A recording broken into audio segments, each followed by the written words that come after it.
We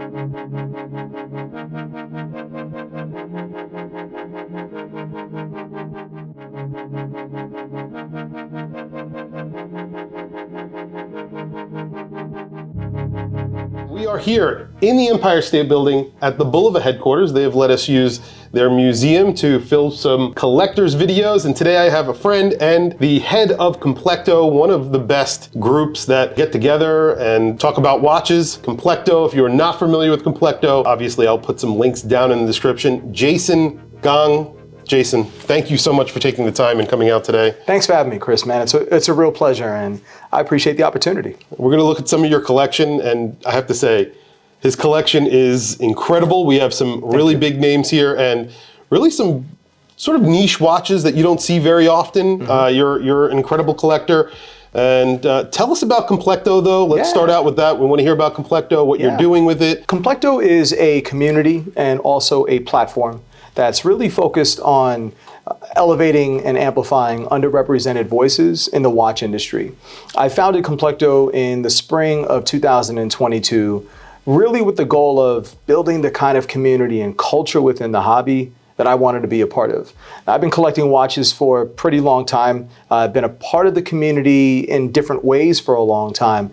And something that always really stood out to me about the industry, the hobby, the media covering the industry, was just a real glaring lack of representation. Very few women, almost no women of color, very few, black and brown folks represented in the space. And for me, I just wanted to be able to really kind of cultivate the kind of community that I felt was a more accurate and faithful representation of like the broader watch collecting and loving public. And the other part was also, very much focused on the culture of that community being really inclusive. So not just the diversity piece, right? But creating a space where anybody, irrespective of their experience level or purchasing power, could show up and feel welcome to participate.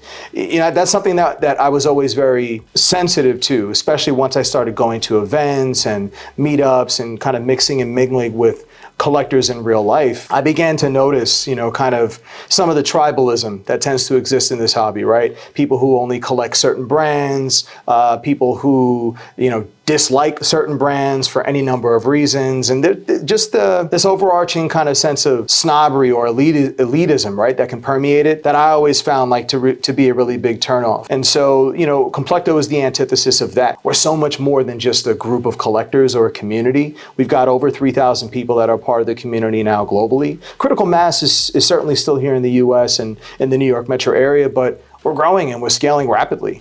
The other big part of what we're focused on as a platform is being able to tell stories, create content, help brands connect with a demographic of collectors and enthusiasts that historically they haven't really engaged with. And that's something that I get really excited about. I think there's just immense opportunity in being able to tap into what's a huge audience of folks who are already buying and consuming and enjoying these products, but an even larger audience of folks that could, if they felt spoken to, right, and welcomed into the hobby and the space. So that's Complecto in a nutshell, man. We're just trying to build and create the most inclusive, diverse, and accessible, space that exists in this industry and world. If you go to Complecto, you can feel comfortable bringing a Timex or bringing your Patek Philippe. There's just a lot of people that want to go to events and maybe don't feel comfortable. I know I was one of them at one point. I didn't feel comfortable, and Complecto is one of those events that you could go and feel comfortable no matter what watch you're wearing or, who you are. It's great. I appreciate the feedback, man. And really, I've been saying this since the beginning, Complecto really is powered by the community. It's the people that show up and the people that really make this culture and community that we're building so special. Bulova, one of my favorite brands, just a great brand that has a very wide array of watches. So they make, higher end watches, but they also make some affordable watches as well. We'll talk about the brand a little bit in a few minutes when we talk about your Bulova. You have some pretty incredible watches. I know you're a busy guy. We have a lot to do today. So let's start with one of your watches here. I guess we could start with the first watch here if you want to. Sure. First watch we'll talk about is a Ming chronograph. It's a 20.01 Series 2, and this is a part of their special projects collection. They made 50 of these, and I was fortunate to be able to have an opportunity to get one because I missed the boat on the pre-sale. When they first announced this watch, it was really at the height of COVID. And with the brand being based in Malaysia, there was no opportunity to be able to see it in person. Now, I had owned a Ming previously, a 17.09, and very familiar with the brand because I'm friends with a lot of collectors here in New York that are incredibly passionate about Ming as a brand. But when this watch came out, it was unlike anything I had ever seen from the brand in terms of the quality of finishing, they just kind of kicked everything up to like level 12. The movement in here is the Ingenieur. Yep, the Eigengraph.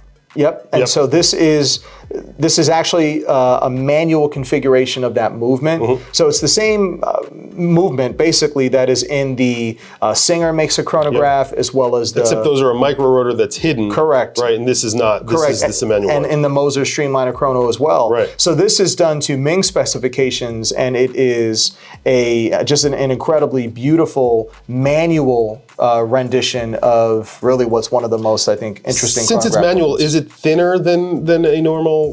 I believe it is a little bit thinner, right. But the watch itself, I mean, it's not necessarily a thick watch. I want to say this is about 14 millimeters thick, but there's a lot going on here, right? And a lot of it is due to the complexity of the dial or dials because there's like multiple, layers. Sapphire layers. There's the base layer is titanium. There's a second layer in sapphire with this really beautiful laser etching that gives that mosaic aesthetic in the middle. And then you've got obviously the printing for the chronograph on the actual dial itself. So just to me, this is like a concept car for your wrist. It really, I think, represents just a huge leap forward for the brand, and anyone that follows Ming, I mean, you can see just some of the pieces that they've been cranking out over the last couple of years on the higher end of their offerings, and it just continues to get more and more impressive. So it's lightweight. It's a really nice size. The movement you can get lost in. This is something that you're just going to look at. Yeah, what I tell people, so many layers. When you look at that movement, it's kind of like, I think it's analogous to looking at a Langa, right? But when you look at this movement, it's like looking at Blade Runner, right? A city in the future, right? People look at the Langa movement, it says it's like you're looking at a city, right? This obviously has a more contemporary and futuristic aesthetic, but finished brilliantly. All of grade 5 titanium, modular case. All in all, just an incredible package from what I think is really one of the most interesting independents in the business. And when you consider how far they've come in such a short amount of time as a brand, it's really quite remarkable. This is a watch that you basically helped design, right? With Bulova and in partnership and yeah. Tell us about how this came to life. Absolutely. So this is the Bulova Jetstar. This is the Complecto limited edition. We did 100 of these, and I'm like really humbled to say that they all sold out in fairly short order for us. And it really was just incredible to have the opportunity to collaborate, and then for it to be embraced in the way that it has been by the community is just is amazing. This piece came to life through what was a really kind of organic partnership with the brand.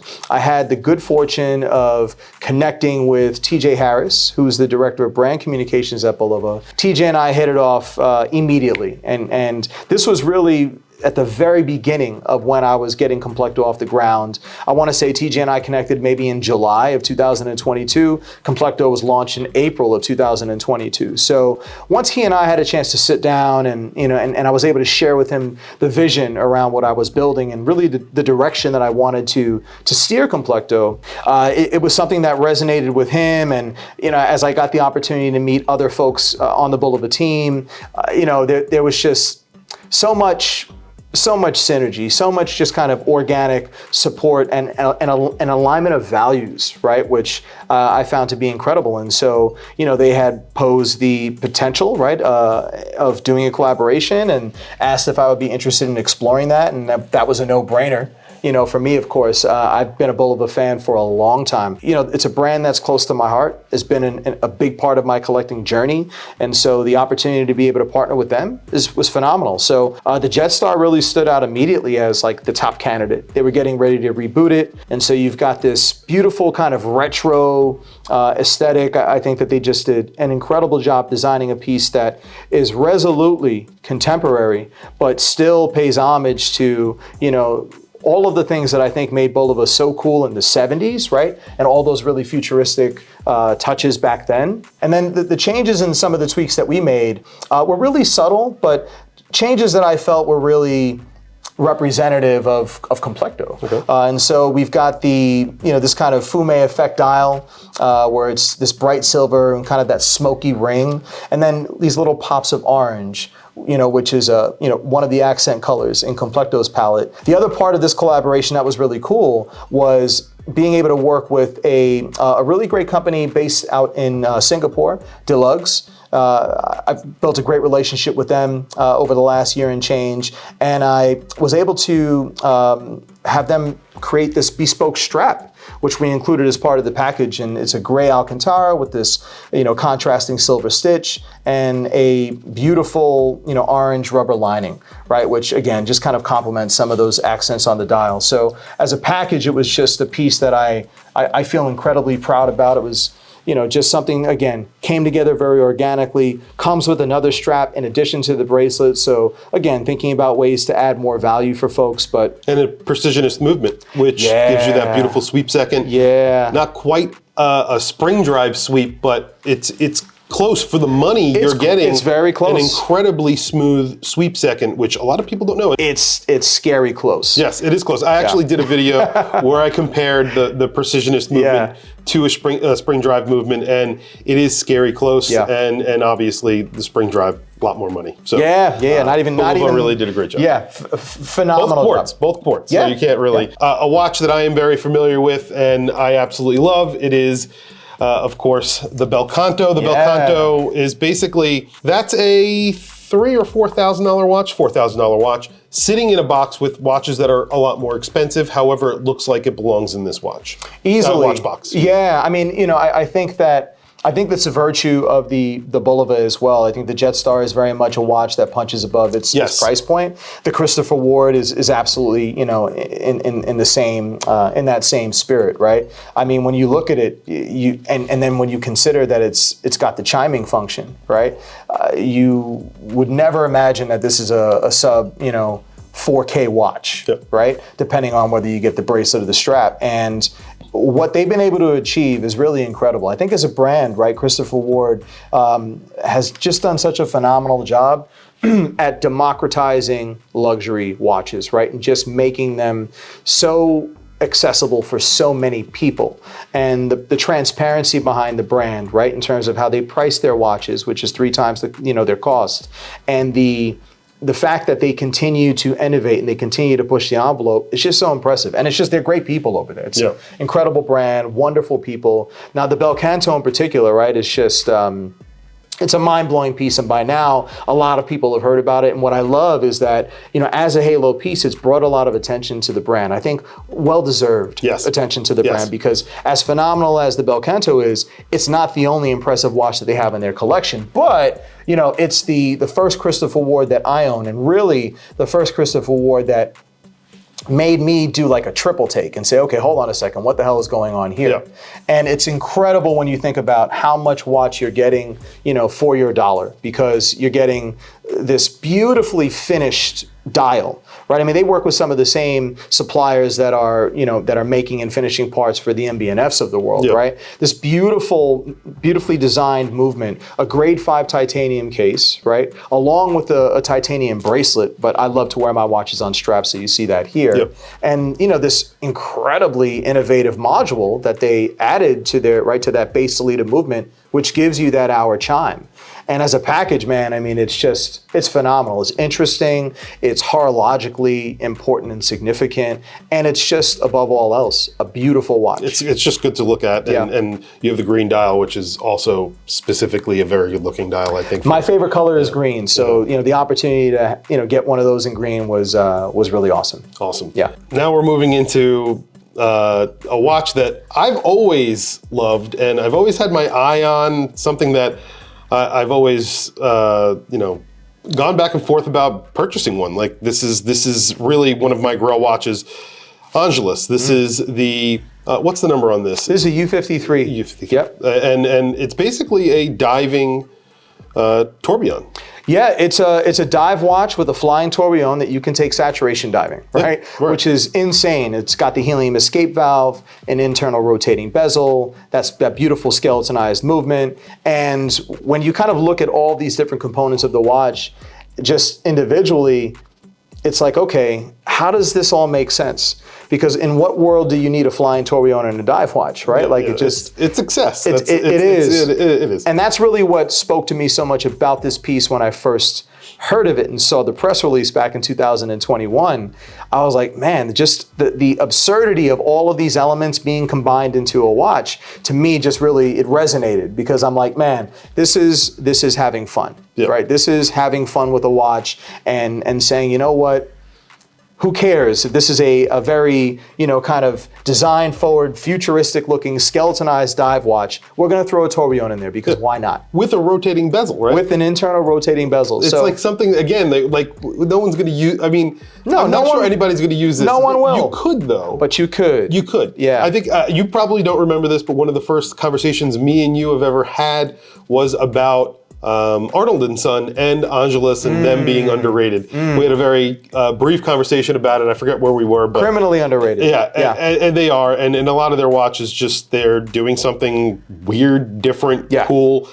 This is kind of the stuff that I like, because it doesn't make sense, and I like things that don't make sense sometimes. I just don't. I don't know. That's just who I am. Yeah, and it's a beautiful piece, and it's incredibly just like a technically proficient watch, right? And it's, for what it is, it's only 12 millimeters thick, right? So incredibly wearable and just super compelling. Beautiful. Yeah. This is really cool. Yeah. This is a Spring Drive LX, right? Yeah, so this is a Seiko Prospex LX, the SNR 027. I think they call this one the Landmaster. Yes. And this is actually a watch that I saw in person for the first time at a Hodinkee event in the fall of 2019. They did an activation with Seiko and Grand Seiko at a speakeasy in the West Village. And I saw this there, and I was immediately struck by the aesthetic. It's a super tactical looking watch. I love the blacked out vibe and aesthetic. It's a grade 5 titanium, black coated. But to me, it looks super technical. Looked like the kind of watch that like Arnold Schwarzenegger might wear. In one of his action flicks back in the day. And to me, I was just drawn to the aesthetic. Just very robust, kind of tough and technical looking. And then I found out, how much it cost, and like my head spin, because I was like, hold on a second. I think the retail was $5,000 at the time, and I was like, a Seiko Prospex for $5,000, make it make sense. I get that it has the spring drive in it, which is phenomenal, and it's a big part of the appeal. But the price point to me, especially given where I was at the time and my understanding of just Seiko more holistically, it was difficult for me to really wrap my head around a Seiko that costs as much as a Grand Seiko, right? This was actually one of a number of COVID era purchases during the lockdown. I found this watch on eBay, brand new, and it was priced attractively, and then I made an offer that I thought was absurd. And the seller accepted it. I do this all the time. You're speaking to me like and this is before they started charging sales tax. When there was a real value to be had. So I got this watch for a steal, right? A fraction of the MSRP. And at that price point, for me, it made sense. And this is now the watch that, for me, this is the zombie apocalypse watch. It's got the compass bezel. It's got the spring drive movement. It's got a dual time, right? It's a GMT as well. So it's got kind of all these really cool functions packaged into a Seiko Prospex, right? With Grand Seiko level finishing. You know, Zaratsu Yep. polishing on the case, obviously the spring drive movement. So it's a real sleeper. It's a watch a lot of folks don't know about. That's one of them too. Another, if you know, you know, kind of watch. Yeah. I don't feature many Rolex here on my channel, but we had a conversation. I said, you know, bring a Rolex. You know, Yeah. you brought two today, so you have a Rolex on your wrist. Yeah. What Rolex are you wearing So today? I'm wearing a Sea Dweller, an ST4K, which in my opinion is, I think it's certainly my favorite. I think it's the best contemporary Rolex diver. Yeah, so this is a Rolex Oyster Quartz, reference 19018. I got this new old stock in 2019. It still has the original sticker. This is a 1978 and full kit, and I was very fortunate to have gotten this from a dealer who had it sitting in his safe for years. Serviced a couple of times only to change the battery. There was a letter that the original owner had included when he shipped it back to Rolex, asking them not to touch anything except to just change the battery, right? Because once upon a time, like Rolex might take it upon themselves to change hands, change dials, change things that, you know, they felt needed to be changed. And I have that letter, which is really cool, just like a small detail, because, you know, you pick the watch up and it's like, holy shit. Yeah, it's a brick. Excuse my language, but like, you know, it's a brick. Yeah, and, it's a brick. But it wears incredibly well, and it's so compact, right? And it's very much of the era in which it was Taper worn. on the bracelet all lends to the wearability. Yeah, this is very much a watch that needs to be seen and worn to be appreciated. The quality of the finishing on this watch, the execution is really, I think, a step above anything else that Rolex was doing at the time. And that's so incredibly cool because it's a quartz watch. Right. And a lot of folks, you know, still don't realize that Rolex was manufacturing quartz watches for 25 years. And it's actually a beautiful movement. It is. Open it up, it's gorgeous. It is. It's a really well-finished super quartz movement, incredibly reliable. I mean, this thing is still ticking. It's the most accurate watch that I've got in my collection. You know, if you're interested in getting one, I really encourage folks to try to find one that's as close to original condition as possible, even if it's beat up. You know, if it hasn't been polished, you'll still get those sharp facets and just all the beautiful angles that make this watch so striking. Yeah, most of the time when you find them, they've been worn. Yeah, because, I mean, they're meant to be worn. Absolutely, So, and every, you look at the watch in the condition that it's in now, it's still in really good condition, but every scratch on this watch, I've put on it. 100%. I've seen you wear it. I wear this. This is a watch that I do wear. Talking about under the radar, this is probably your least under the radar watch. Probably. But it's still kind of under the radar. It's a Royal Oak. Yep.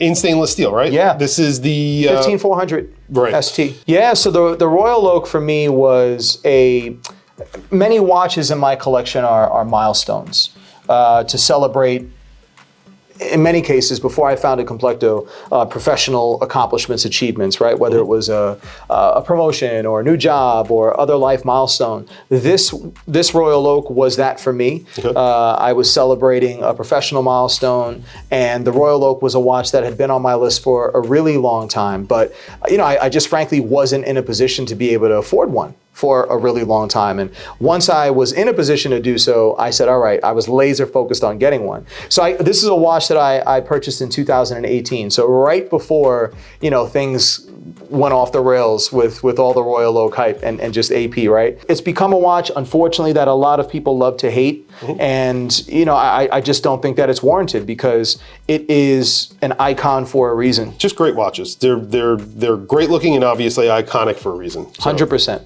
Yeah. Yep. And let's, I guess, end it with this watch, because we are going pretty long here and I don't want to take too much of your time, but this is a very special watch. Yeah, so this is the 6119G. It's a Calatrava. I think it came out in 2021, and it was the first Calatrava that really struck me. You know, I've never really been a big formal dress watch guy, and I don't think that this can necessarily be considered a very formal dress watch because it's a 39 millimeter. It's 21 millimeter lug, so it's got a very contemporary footprint. But aesthetically, I was just struck by a lot of the design elements that, again, resonate with my taste, right? The vertically brushed dial, the Paris de Clou, around the bezel, right? The hobnail bezel, the monochromatic, you know, vibe of the entire package to me was just, it checked all of the boxes for me in terms of what I really love about watch design. And it's classic, it's super classic. The railroad track minute track, which is like untypical. I mean, you see it in other watches, but I don't think there's many Calatravas that have that. And then the applied indices that are very faceted, the sword hands. I mean, it's It's beautiful, the sub-seconds. It is. I mean, it's a very, classically designed, right, in terms of how it's configured, but how it's executed is very contemporary. And so for me, especially given the price point of these watches, right, I was like, man, if I'm going to get a Calatrava, it's got to be something that I can wear on more than just dress occasions. And this for me was the Calatrava that could be dressed up, down. I've worn this watch with suits. I've worn this watch with shorts and t-shirts, sweatpants, you name it. It's incredibly versatile. And forget about the movement, stunning. And made specifically for this reference. So yeah, it was a really fortuitous call that I got from my AD, and a watch that will forever be associated with the launch of Complecto. So super special for that. Awesome. Yeah. Jason, thank you so much for joining me here today at Bulova, bringing your collection. And we can't get through all the watches. You have a lot of watches here. And this is probably not all of your collection, but I appreciate you coming out. Thank and of you. course, trekking here and doing this. I know you have a lot going on and you're a busy guy, so I don't want to take too much more of your time. I appreciate it. Listen, I appreciate you, all the work that you do, your support, the way that you help to just introduce more people to this crazy, quirky world of watches. And, thank you for sharing your platform with me, with Complecto. It's always a pleasure. I'll put links down below to not only Complecto's website, but also your YouTube channel, which you are trying to grow, guys. If you are not subscribed to Complecto, go over to Complecto. I will put a link to the Complecto YouTube channel, to their Instagram. Check them out. Subscribe and follow and do all that good stuff. I'm sure you appreciate it. I know I do. Very much. Thank you for joining me, and I really do appreciate it. Thank you, Chris.